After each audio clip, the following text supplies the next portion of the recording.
Lucie Bernardoni et Marlène Schaff forment le binôme incontournable des répétitrices à la Star Academy.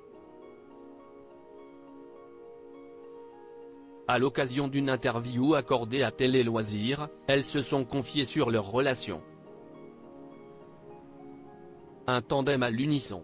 Pour la seconde saison consécutive, Lucie Bernardoni et Marlène Schaff sont les répétitrices de la Star Academy. Leur mission, aider les élèves à être prêts pour les primes du samedi soir. Si elles participent au choix de l'attribution des titres pour les shows hebdomadaires, les deux artistes n'ont aucun pouvoir sur la décision des nominés. De ce fait, des liens privilégiés se sont créés avec les élèves, comme le révélait l'ex-femme de Patrice McTav à l'occasion d'une interview accordée à Télé Loisirs. On a eu ces vrais moments d'échange et de travail profond où ça nous a émus, lui et moi. Et maintenant, il lui arrive de m'appeler Mama parfois, racontait-elle à propos de Pierre, l'un des favoris de cette promotion.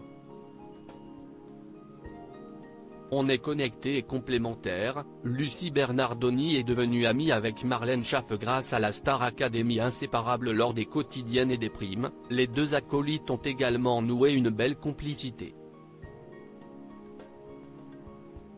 Ce qui fait que ça a matché. Si est assez inexplicable, si est une femme que j'aime énormément et qui est exceptionnelle.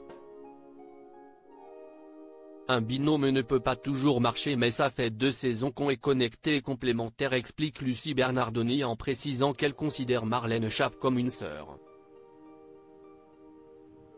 L'ancienne finaliste de la Star Academy 4 poursuit, elle est tellement professionnelle que ça fonctionne, et humainement parlant, dès qu'on s'est rencontré, on s'est vraiment aimé. Et cette amitié n'est visiblement pas prête de s'arrêter. Je sais qu'on sera sur un banc quand on sera vieille et qu'on se racontera nos souvenirs. Je n'ai aucun doute. Lucie Bernardoni et Marlène Schaff se connaissaient-elles avant la Star Academy?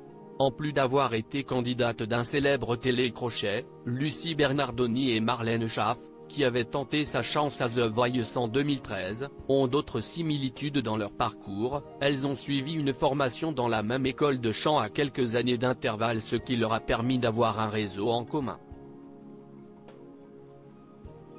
Je l'avais déjà sollicité plusieurs fois par téléphone pour qu'elle me remplace sur des missions, à chaque fois ça s'était hyper bien passé. Ça faisait quelques semaines qu'on essayait de se rencontrer en vrai, et tout à coup la Star AC arrive et j'apprends que c'est elle. On a halluciné, explique celle qui souffre d'hyperacousie. Un joli coup du destin.